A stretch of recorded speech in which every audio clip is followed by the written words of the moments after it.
Tono Hoeru is a royal screw-up. He can't keep a job to save his life, and he's always late on rent. His career issues are mostly due to his bad attitude and poor customer service skills. Tono isn't a bad guy, though. If anything, he's a great dude. He has a tough shell, but Tono's actions consistently show him to be a kind and caring person, who just so happens to look and act a bit grumpy sometimes. In the first episode of No.1 Sentai Gozyuger, we see the heroic side of Tono instantly. A robber enters the convenience store that Tono is working at and threatens the staff and customers with a knife. And Tono's first instinct is to stop the robber. Well, actually, his first instinct is to save a hot dog that the robber dropped. But then, his next first instinct is to confront the robber who is threatening his coworker, cleverly using the extremely hot dog juice to blind and beat up the assailant. He, of course, is fired for this because, oh my god, workplaces do not like the vigilante hero stuff. You could get fired from Walmart for stopping a customer who is clearly stealing items. This scene demonstrates a lot more than bravery to me, though. It's obviously a brave stunt, but Tono isn't courageous. He's brave because he has no family, no friends,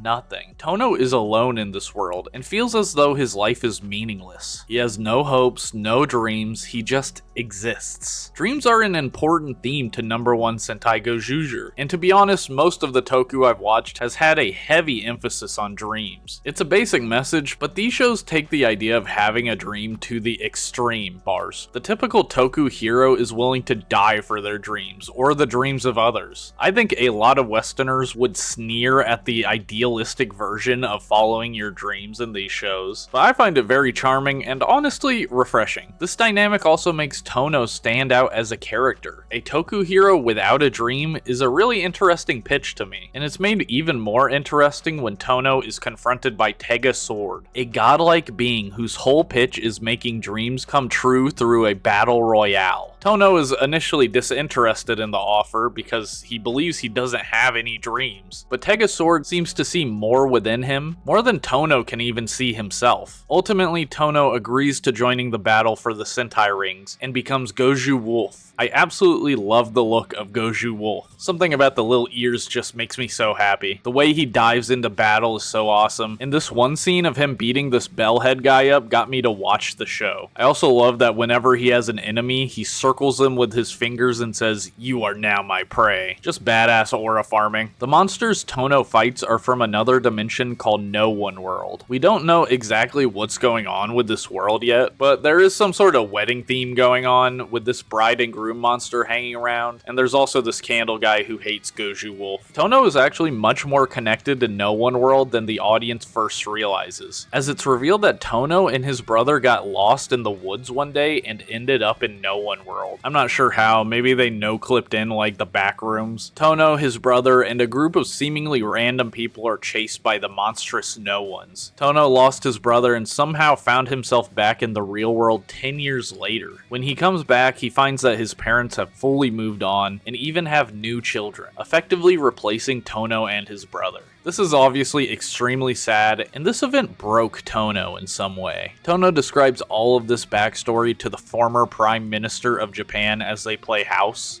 Look, it's a weird show. I can't explain every damn thing, just watch it, man. As the episodes go on, all 5 Gozyugers end up working together, slowly becoming friends through an unsteady alliance. Because remember, they're all battling to collect all of the rings, even each other's. I love Tono's interaction with the rest of the team, especially him and Gozyu Eagle, who lets Tono borrow his manga. I also love the scene where Gozyu Tyranno picks up Tono and places him on all fours, telling him to be a guard dog. There's something so funny about the way Tono just sits there in shock. Everything seems to be going well for a bit, but then the team encounters Garyudo. Unlike all the other ring warriors, Garyudo is a ring hunter, working for Tega Sword's counterpart Tega Jun, defeating ring warriors and not just taking their rings, but also kidnapping them. Garyudo is very powerful and is easily able to destroy enemy ring warriors. As soon as Garyudo shows up, so does Tono's brother, who goes by Kuon now. Tono is so happy to see Kuon, probably the happiest he's ever looked in the show. Kuon introduces Tono to his incredible life. Since they got separated in No.1 World, Kuon has built a powerful AI tech empire. He's basically Toku Steve Jobs and asks Tono to be his right-hand man. Tono of course accepts because what could be better than working with his brother? The first job Kuon gives Tono is to destroy the Gozyugers because Kuon is Garyudo. Surprise, not really, it was kinda obvious. Kuon puts Tono down and explains that he's a fraud, saying all the good he's been doing has been an act, preying on all of his insecurities. Kuon basically speedruns saying all the things you should not be telling a depressed person, and he basically pisses Tono off so bad that he flies into a berserker rage, following his brother's orders to attack his comrades. He viciously attacks them, but it's obvious he doesn't really want to. The Gozyugers try to reason with him, but he just shuts them down. Even Fire Candle can tell that Gozyu Wolf's heart isn't in the battle, and he just straight up leaves out of disgust. And then Tono just